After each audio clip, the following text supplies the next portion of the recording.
Hello, let's have a story. The Lion Who Wanted to Love.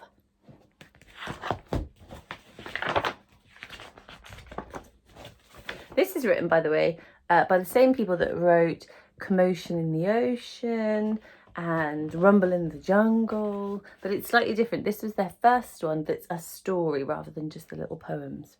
But it's still got lots of rhymes in, so I think you're going to like it. Deep in the African heartland, way out on the hot sunny plains, there lived a small lion who didn't fit in, and Leo was this lion's name. Now, lions are usually fierce, and lions are meant to be strong, but Leo just wanted to love everyone and play with his friends all day long. "You worry me, Leo, my darling," his mum started saying one day. "You'll never survive in the animal world if you don't learn to hunt for your prey." Can you see his brothers and sisters up here fighting and learning how to be a fierce lion? And Leo playing with a baby bird. It's not really what lions are meant to be doing. "But, Mummy," said Leo, bewildered, "I don't think I quite understand. I'm sure there are plenty of lions that hunt who would kill all the beasts in the land. And besides, when I'm close to a zebra, a funny thought goes through my head. Instead of deciding to bite through its skin, I'd much rather hug it instead." Oh dear, look at cross Mummy. Because Leo's saying, well, I don't want to do what everyone else in our family does. Look, I want to hug zebras. Now, you probably know lions eat zebras, but he doesn't want to. He wants to hug it. Look, can you see the whole family there? All very frowny. "I have spoken," said Leo's mum sternly. "It's up to you now to decide, but if you insist you're not going to hunt, then there's no place for you in our pride." Poor Leo crept off to the jungle, but hoped that with love in his heart, he'd learn how to cope in the animal world, though he didn't quite know where to start. Now that evening, while Leo was sleeping, he woke to a thunder of hooves, and when he looked up from his lair, he could see a whole antelope herd on the move. Some leopards were running beside them, surrounded by thick clouds of dust.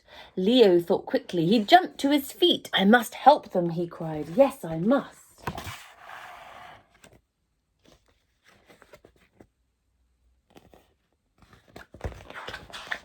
Now, normal lions would probably go and help the leopards, but of course Leo, I think, wants to go and help the antelopes who are being chased by the leopards.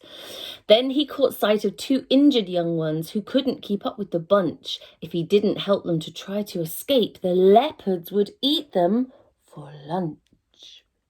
Leo led them away back to safety and gave them some food they could eat. He licked their wounds clean till they both became strong, and he nursed them back onto their feet. The antelope babies kissed Leo and told him, "We'll never forget that you saved our lives when we thought we were dead. You're the loveliest lion we've met." Well, Leo was very excited. His face had lit up in a smile. "It's fun making friends in the jungle," he thought. Then he lay down and slept for a while. From that day on, Leo decided to run to each squeal and each cry. He led little hippos to watering holes, and he taught baby birds how to fly. He helped a giraffe who'd been injured and a vulture who'd broken his wing. And even though all of his friends gave him food, he never once asked for a thing.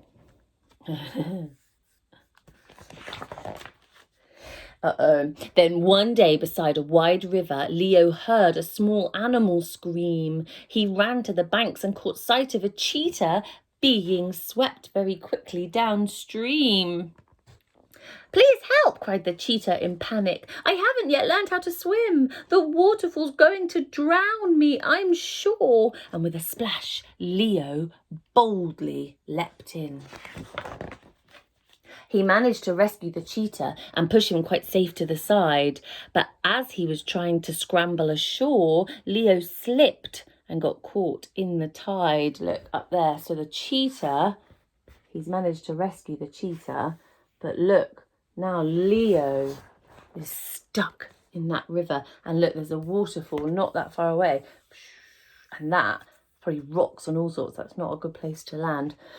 Yes, he managed to rescue the cheetah and push him quite safe to the side. But as he was trying to scramble ashore, Leo got caught in the tide. The river was crashing and foaming, and Leo let out a loud yelp. The waterfall wasn't too far away now, so the cheetah rushed off to find help. I wonder who will help. The friends Leo had in the jungle all raced to the bank straight away. They wanted so much to show Leo their thanks, and at last they had now found a way. Look, it's everybody.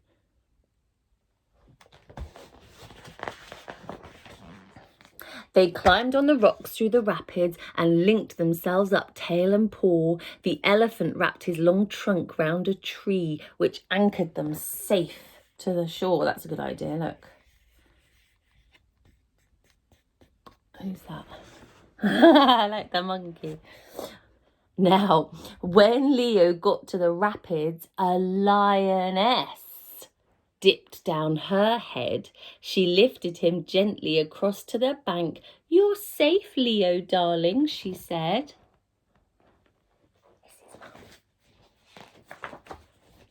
"My son, you're a brave little lion," she spoke in her humblest tone.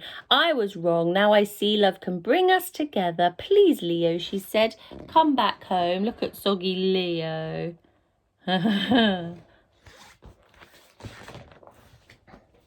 You've got to be strong to be different. And when you've got love on your side, you've got the most valuable gift that there is. And we want you as king of our pride.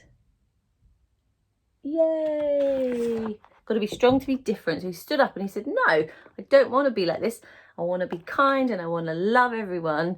And he did. And in the end, everyone accepted him. Look, there are some of the other books that you can read from the same writers. We've got some of those at school. Perhaps you've got some of those at home. Anyway, thanks for listening to The Lion Who Wanted to Love, and I'll see you soon.